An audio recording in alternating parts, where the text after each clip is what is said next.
할렐루야. 오늘 예배하는 분들에게 주님의 크고 놀라운 은혜가 있기를 축원합니다. 오늘 여호수아를 우리가 함께 좀 생각해 보려고 합니다. 자, 여호수아는 역사서의 첫 번째 책인데 먼저 모세오경을 우리가 이제 5주 동안 배웠잖아요. 모세오경 그 한 책 한 책마다 구조를 잘 아는 게 중요하다라고 말씀을 드렸죠. 구조를 알아야 큰 그림을 갖고 있어야 숲을 볼 수가 있는 거예요. 나무를 볼 수 있는 거죠. 자, 창세기는 어떤 구조로 이루어져 있죠? 두 가지 구조. 하나는 원래의 역사, 또 하나는 족장들의 역사로 구성되어 있지요. 원역사는 뭐라고 했지요? 우리가 참으로 까마득히 오래전에 있었던 그 역사라고 말씀을 드렸어요. 창세기는 두 부분으로 이루어져 있지 원역사와 족장사. 이것을 여러분이 머리에 딱 넣으면 창세기는 그냥 저절로 이해가 되는 겁니다. 자, 출애굽기는 세 부분으로 이루어졌다라고 했지요. 어떤 부분들이 이루어졌죠? 첫 번째 부분은 구원하시는 하나님에 대한 내용. 두 번째는 율법을 주시는 하나님. 이스라엘 백성들이 시내산에 도착했을 때 하나님 율법을 주시잖아요. 그죠? 우리 세 번째는 성막을 주시는 하나님에 대한 내용. 그러니까 여러분들이 그 큰 그림만 갖고 있으면 출애굽기는 이제 구원하시고 율법을 주시고 성막을 주시는 내용이지, 이렇게 큰 그림을 그리시면 이해하는데 너무나 좋아요. 자, 그 다음에 레위기는 어떤 부분으로 구성되어 있을까요? 두 부분으로 구성되어 있죠. 첫 번째는 예배에 대한 규례, 제사에 대한 규례죠. 두 번째는 정결함에 대한 규례. 왜 그랬죠? 출애굽의 목적이 뭐죠? 해방이 아니라 그들이 예배하고 거룩한 백성이 되는 것이 출애굽을 시켜주신 하나님의 마음이었잖아요. 그래서 그들에게 레위기를 주시면서 어떻게 하나님을 예배해야 되는지, 그리고 어떻게 정결하게 살 수 있는지에 대해서 가르쳐 주신 거예요. 자, 그 다음에 민수기는 어떤 내용으로, 어떤 부분으로 구성되어 있죠? 네 부분으로 구성되어 있잖아요. 그죠? 먼저 그들이 시내산에서 가나안 땅을 향해서 출발하는 준비를 하잖아요. 자, 그 다음에 나오는 내용은 어떤 내용이죠? 반역하는 거죠. 출발했는데 하나님께 반역합니다. 그래서 어떤 결과가 벌어졌죠? 세 번째 부분이 이어지죠? 방황하게 됩니다. 자, 그래서 어떻게 되죠? 출애굽 1세대는 여호수아와 갈렙을 빼고 다 죽고 말잖아요. 그리고 그들이 두 번째 인구 조사를 하고 가나안 땅 입성 준비를 하는 내용이 이제 민수기의 내용입니다. 자, 마지막 모세오경의 5번째 책 신명기는 어떤 구조로 구성되어 있나요? 첫 번째는 회상하는 내용이죠. 회상. 어떻게 우리가 이 모압 평야까지 왔는지, 애굽에서 출발해서 어떻게 여기까지 왔는지에 대해서 모세가 쭉 설명하잖아요. 여러분, 이 신명기는 어떤 책이라고 했죠? 모세의 설교입니다. 모세가 이스라엘 백성들을 향하여 간절한 마음을 했던 설교예요. 그 첫 번째 설교의 내용은 회상하는 겁니다. 우리가 하나님의 은혜로 여기까지 왔다라는 사실을 잊지 않도록 회상하도록 하는 내용이 있죠. 두 번째는 어떤 부분이 있죠? 율법을 다시 설명해 주는 거예요. 왜 그렇죠? 이 출애굽한 세대가 출애굽 2세대입니다. 율법 수여에 참여하지 못했던 그런 세대입니다. 그래서 이제 모세가 율법을 다시 반복해서 다 설명해 주는 내용이 나오죠. 그 다음에 나오는 내용은 어떤 것이죠?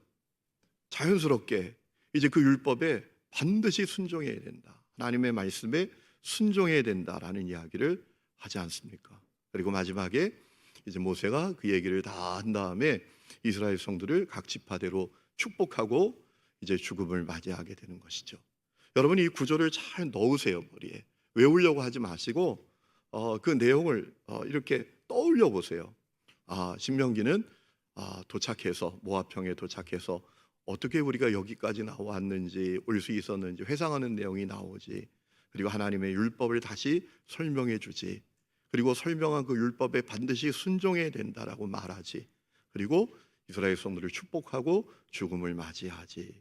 여러분 이 큰 그림을 넣어야 성경이 이해가 되는 거예요. 제가 얼마 전에 영상을 하나 봤는데 여러분 조혜련이라는 그 개그 우먼을 아시죠? 그 예수를 믿었어요. 예수를 믿고 얼마나 예수를 잘 믿는지요. 영상에 신약 성경 또 구약 성경을 짧게 자기가 설명하는 그런 영상을 올렸더라고요. 신앙생활을 했는지도 얼마 되지 않는데 성경의 전체적인 그림을 다 갖게 된 거예요. 오늘 그 역사가 여러분 가운데 있기를 주의 이름으로 축원합니다. 전체적인 그림을 보려니까 이단이 와서 흔들면 다 흔들리는 거예요. 말도 안 되는 이야기를 해도 아 그게 그런가 보다 하고 거기 다 넘어가는 거예요. 여러분 우리가 성경을 잘 읽어야 되는데 성경을 읽을 때 중요한 것은 구절을 우리가 머릿속에 잘 넣는 것이 중요합니다. 자 오늘 이제 우리 모세오경 마치고 역사서로 들어가게 됩니다. 역사서의 첫 번째 책 여호수아를 보게 됩니다. 여러분 모세오경 다음에 나오는 책이 역사서입니다. 역사서는 어떤 책들이 있죠? 여호수아가 있고 그 다음에 또 어떤 책이 있죠? 사사기가 있고 룻기가 있고 사무엘 상하가 있고 열왕기 상하가 있고 그 다음에는 뭘까요? 역대 상하가 있죠. 그 다음에 에스라, 느헤미야, 에스더까지 이것이 역사서예요. 역사서는 뭐라고요? 우리 다음 절 보시고 이 정도 알아야 돼요. 이 정도 알아야지 하늘님교회 성도의 수준이 있는 거죠. 역사서가 뭔지도 모르는 그런 분들은 절대로 우리 교회에 없어야 합니다. 자, 여호수아, 그 다음에 사사기, 그 다음에 룻기, 그 다음에 사무엘상하, 그리고 열왕기상하, 그리고 역대상하, 그리고 에스라, 느헤미야, 에스더 이렇게 여러분들이 머리에 넣으면 좋을 것 같아요. 자, 이 여호수아는 역사서의 첫 번째 책입니다. 여러분 여호수아의 핵심은 뭡니까? 이스라엘 백성들이 여호수아의 지도하에 가나안 땅을 정복했다라는 거예요. 그것이 핵심이에요. 이스라엘 백성들이 여호수아의 지도하에 가나안 땅을 정복했던 역사를 이 여호수아가 우리에게 알려주고 있습니다. 성공적으로 가나안 땅에 입성합니다. 그리고 그 땅을 정복합니다. 그 다음에 어떤 일이 벌어져야 될까요? 이스라엘 백성들 각 지파에게 분배해 줘야 될 거 아니에요. 여호수아는 간단해요. 여호수아의 지도하에 성공적으로 가나안 땅을 정복하고 입성하고 가나안 땅에 먼저 들어가야죠.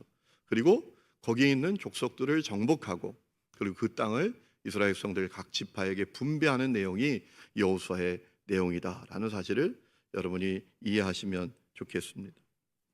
여러분 여호수아를 기록해 주신 목적이 있습니다. 여호수아를 기록한 목적이 있어요. 이거 놓치지 말아야 돼요.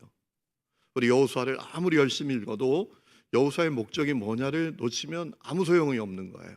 하나님께서 왜 여호수아를 기록해서 우리에게 주셨을까요? 하나님 우리가 알기를 원하시는 거예요. 하나님은 신실하시다. 하나님은 틀림없는 분이시다. 하나님은 약속을 지키시는 분이시다 라는 사실을 우리가 확실히 알기를 원하시는 거예요. 여러분 하나님께서 아브라함을 불러서 창세기 12장 말씀을 보면 또 15장 말씀을 보면 약속하시잖아요. 가나안 땅을 아브라함의 후손에게 주시겠다라는 거예요. 여러분 하나님은 약속만 하고 그 약속을 공수표로 만드시는 분이 아니십니다. 그 약속을 지키셨다라는 거예요. 약속대로 이스라엘 성들로 하여금 가나안 땅에 들어가게 하시고 그 땅을 차지하게 하셨다라는 사실을 우리에게 알려주는 거예요. 그래서 우리가 하나님 누구시냐라고 누군가 우리에게 묻는다면 하나님은 신실한 분이시다라고 고백할 수 있도록 하기를 원하시는 거예요. 제가 여러분에게 여쭤보겠습니다. 그럼 이렇게 여러분 대답하시면 됩니다. 하나님 누구십니까? 이렇게 여쭤보면 여러분 이렇게 대답해 보세요. 하나님은 신실하신 분이십니다. 이렇게 대답을 해보세요. 하나님은 어떤 분이십니까? 네, 그것이 여호수아의 핵심이고 목적이다라는 사실을 여러분이 기억을 하시면 좋겠습니다. 자, 여호수아는 언제 기록이 됐나요? 주전 1350년경에 기록이 됐다라고 볼 수가 있습니다. 여러분 여호수아라는 제목은 어떻게 생겼을까요? 여호수아를 기록한 이 여호수아의 이름에서 나옵니다. 원래 여호수아의 이름은 호세아였습니다. 민수기 13장 말씀을 보면 여호수아의 원래 이름은 호세아였어요. 호세아란 이름의 뜻은 어떤 것일까요? 구원이라는 뜻을 갖고 있어요. 그런데 모세가 여호수아의 이름을 바꾸어 주었어요. 여호수아라고. 여호수아라는 이름의 뜻은 무엇일까요? 하나님이 구원하신다라는 의미예요. 사실 여러분, 여호수아 이름이 여호수아의 이 책의 내용을 이미 드러내고 있어요. 하나님께서 이스라엘 성들을 구원하셨다라는 겁니다. 그래서 약속의 땅에 들어가게 하셨다라는 거예요. 자, 여러분이 그 부분도 잘 이해하시면 좋을 것 같아요. 여러분, 여호수아가 참 중요한 책입니다. 왜 여호수아가 중요할까요? 몇 가지 면에서 너무 중요한 책입니다. 여러분, 출애굽한 이스라엘 성들 앞에 놓인 땅은 결코 만만한 땅이 아니었습니다. 어떤 면에서 그랬을까요? 첫 번째, 그 땅은 이스라엘 성들이 한 번도 가본 땅이 아닙니다. 여러분, 우리가 어디를 가도 이미 가봤다면 마음이 다르잖아요. 그런데 한 번도 가보지 않으면 얼마나 긴장이 됩니까? 제가 처음 미국에 들어갈 때 너무너무 긴장이 되더라고요. 한 번도 안 가봤으니까. 여러분, 이스라엘 성들이 하나님이 약속하신 땅이지만 그 땅에 한 번도 안 가봤습니다. 그뿐만 아니라 그 땅에는 이미 그 땅의 원주민들, 가나안 족속들이 살고 있는 땅이었어요. 그뿐만 아니라 그 땅에 철옹속 같은 여리고성도 있었어요. 그리고 더욱이 그 땅에 들어가는 것도 만만치 않습니다. 요단강이 가로막고 있었어요. 이스라엘 성들이 요단강을 건너가는 때에는요, 장마가 나서 요단강이 막 흘러 넘치는 그런 정도였습니다. 그러니까 이 가나안 땅에 들어간다라는 것이 결코 만만하지 않았습니다. 그런데 중요한 사실이 있습니다. 하나님께서 그런 가나안 땅을 향해서 나아가는 이스라엘 성들에게 요구하신 게 뭘까요? 대요를 정비하거나 군사력을 강화하거나 또 어떤 작전 계획을 세우거나 이런 걸 요구하시지 않으셨어요. 하나님께서 이스라엘 성들에게 요구하셨던 것은 절대 믿음과 절대 순종만 요구하셨어요. 예를 들면 요단강이 장마가 나서 흘러 넘칩니다. 그런데 하나님은 발을 들여 놓으라라는 거예요. 거기에 아멘 해야 한다라는 거예요. 여러분, 여리고성은 이중성벽입니다. 철옹성 성벽입니다. 그런데 하나님 뭐라고 말씀하십니까? 그 성을 돌라고 하시는 거예요. 자, 가나안 족속과 전투를 해야 됩니다. 그런데 하나님 이스라엘 백성들에게 뭐라고 말씀하시는가 하면 할례를 행하라라고 해요. 여러분, 여기 있는 남성들은 아시겠지만 남성들이 할례를 행하면 한 일주일 동안 꼼짝도 못합니다. 너무너무 극심한 통증으로 고통스러워합니다. 아니, 전쟁을 해야 되는데 할례를 행하면 어떻게 합니까? 여러분, 하나님의 요구는 사실 말이 안 되는 요구 같아요. 지금 원주민들, 가나안 족속에 있는 사람들과 전투를 해서 그 땅을 정복하려면 뭐 작전 계획을 세우든지 체력을 강화하든지 군사력을 강화하든지 뭐 대여를 잘 정비하든지 이래야 될 것 같은데 하나님은 말도 안 되는 얘기를 하시는 거예요. 아니, 시뻘건 강을 향해서 무작정 발을 들여놓으면 어떻게 됩니까? 여리고성이 돈다고 무너집니까? 전쟁을 해야 되는데 지금 고통을 받는 할례를 행하면 어떻게 합니까? 사람들의 눈에, 세상적인 눈으로 보면 말도 안 되는 이야기처럼 보였지만 그것이 가장 현명한 하나님의 방법이었어요. 왜 그랬을까요? 전쟁은 이스라엘 성들에게 속한 것이 아니라 하나님께 속했기 때문입니다. 능력은 이스라엘 성들에게 있는 것이 아니라 하나님께 있는 것이기 때문입니다. 그래서 하나님께서 이스라엘 성들에게 요청하신 것은 절대 믿음과 절대 순종만 요청하셨던 것입니다. 하나님께서 여호수아를 통해서 알려주시고 싶으셨던 것이 있습니다. 승리와 축복은 믿음과 순종에서 온다. 이것을 가르쳐 주시고 싶으셨던 거예요. 한번 따라합시다. 승리와 축복은 믿음과 순종에서 온다. 이것을 가르쳐 주시고 싶으셨던 거예요. 여러분 가운데 복되게 살기를 원하는 마음이 있으시죠? 승리하며 살기를 원하는 마음이 있으시죠? 여러분, 어떻게 우리가 복되게 살 수 있나요? 승리할 수 있나요? 여호수아가 우리에게 답을 주고 있어요. 믿음과 순종으로 그렇게 될 수 있다라는 거예요. 우리에게 하나님 원하시는 것은 절대 믿음과 절대 순종입니다. 오늘 이 믿음과 순종이 여러분에게 있기를 축원합니다. 자, 우리 여호수아의 구조에 대해서 한번 생각해 보려고 합니다. 여호수아는 크게 네 부분으로 이루어져 있습니다. 첫 번째는 간단합니다. 이건 뭐 외울 것도 없어요. 가나안 땅에 입성하는 내용입니다. 1장부터 4장까지 가나안 땅에 입성하는 내용이 나오고, 그리고 5장부터 12장까지는 그 가나안 땅을 정복하는 내용이 나옵니다. 그리고 13장부터 21장까지는 정복했으면 어떻게 해야 돼요? 나눠줘야 되잖아요. 각 지파에게 땅을 분배하는 내용이 나옵니다. 그리고 이제 여호수아가 이스라엘 백성들에게 오직 하나님만 사랑하고 섬기겠다는 약속을 받고 하나님의 부름을 받는 내용이 22장부터 24장까지 나옵니다. 자, 이 구조를 잘 외우세요. 이스라엘 백성들이 가나안 땅에 입성하고, 입성한 다음에 어떻게 하죠? 정복해야죠. 그 땅에는 원주민들이 살고 있는데 텅 빈 땅이 아니었어요.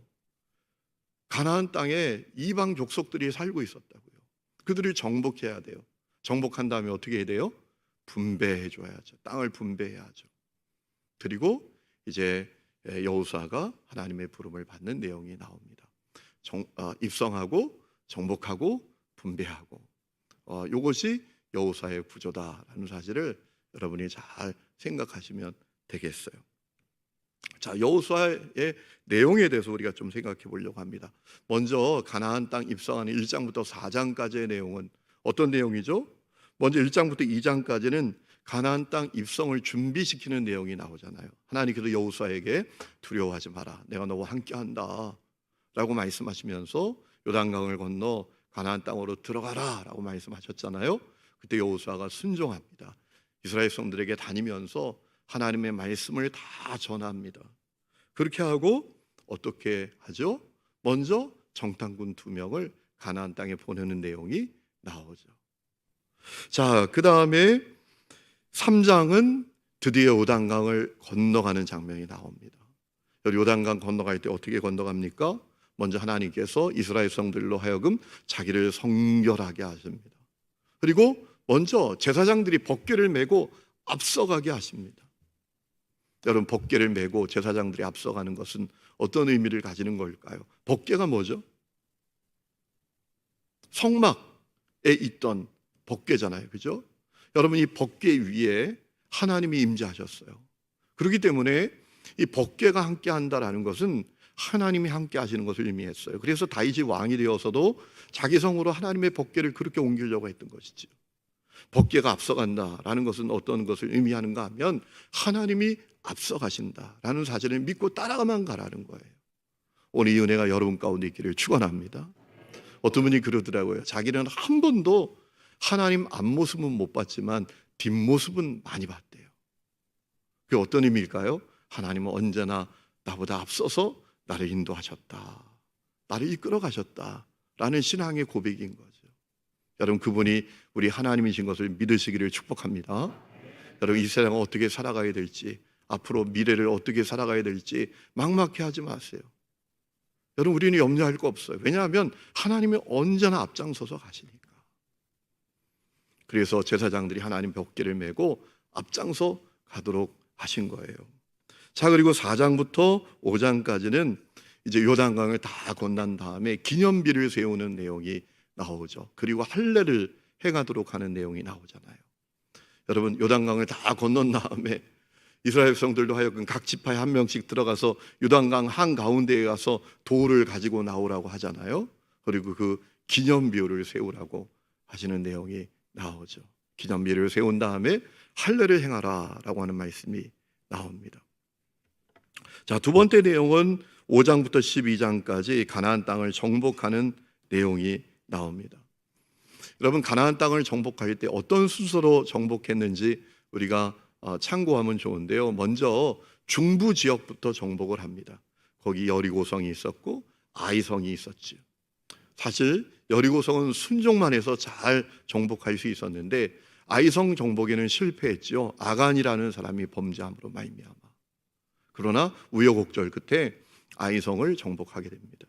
그리고 그 다음에 남부 지역을 정복하게 되죠. 9장부터 10장까지 남부 지역을 정복하는 내용이 나오고, 그리고 11장부터 12장까지는 북부 지역을 정복하는 내용이 나옵니다. 여러분 참 이상해요. 왜 하나님은 중부 지역부터 정복하게 하셨을까? 그것도 이유가 있다고 저는 믿습니다. 먼저 허리를 치는 거예요. 가장 중요하다라고 생각하는 그 중심을 치기를 원하셨던 거예요. 그러면 양쪽에 다 두려워 떠는 거죠. 그래서 승리할 수 있었던 거예요.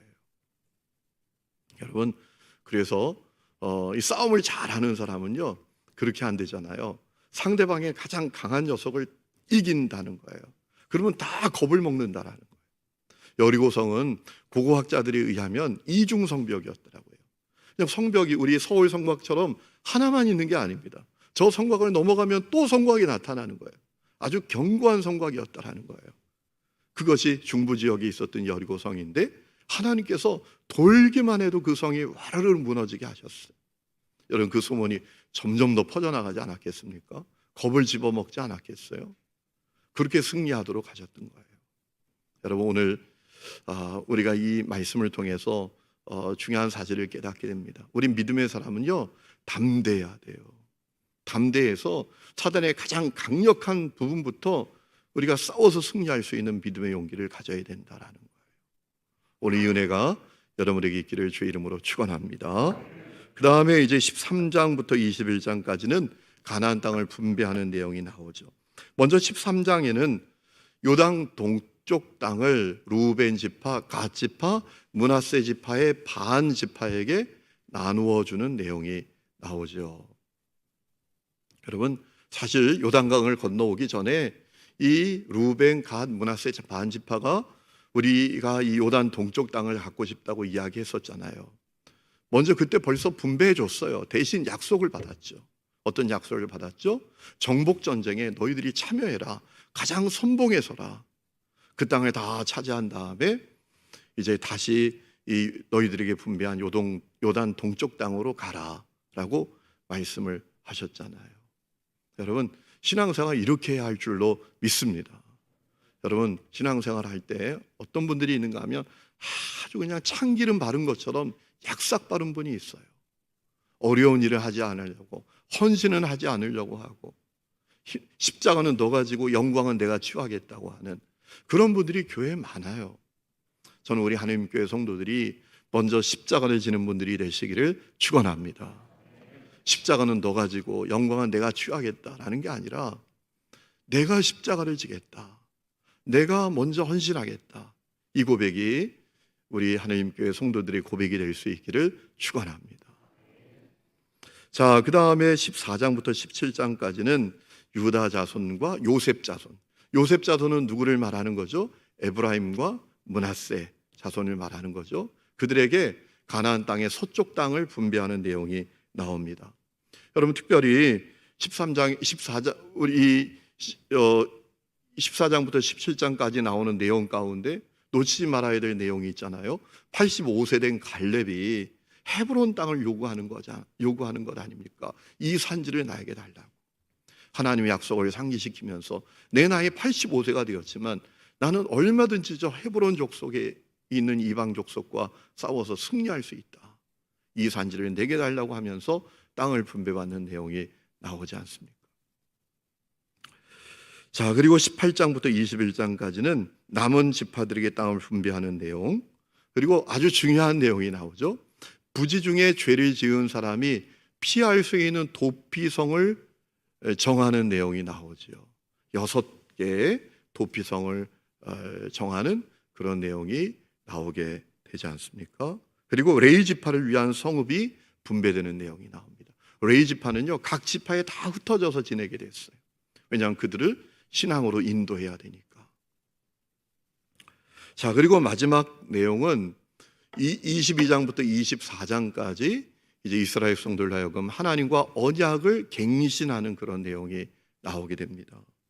자, 요단강 동쪽 땅을 분배받은 루벤, 갓, 므낫세 반지파에게 먼저 22장 말씀을 보면 돌려보내기 전에 약속을 받아요. 오직 하나님만 섬기겠다. 이제 떨어져 지내야 됩니다. 강을 건너가서 지내야 됩니다. 그때 여호수아는 불안했던 거예요.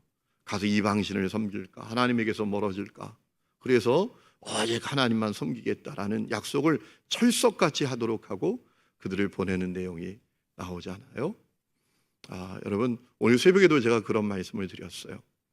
우리가 믿는 이 믿음에 대해서 어떻게 여기는가, 우리가 믿는 이 믿음을 가치 있게 여기는가, 그 부분에 대해서 우리가 잘 생각하자라는 이야기를 드렸잖아요.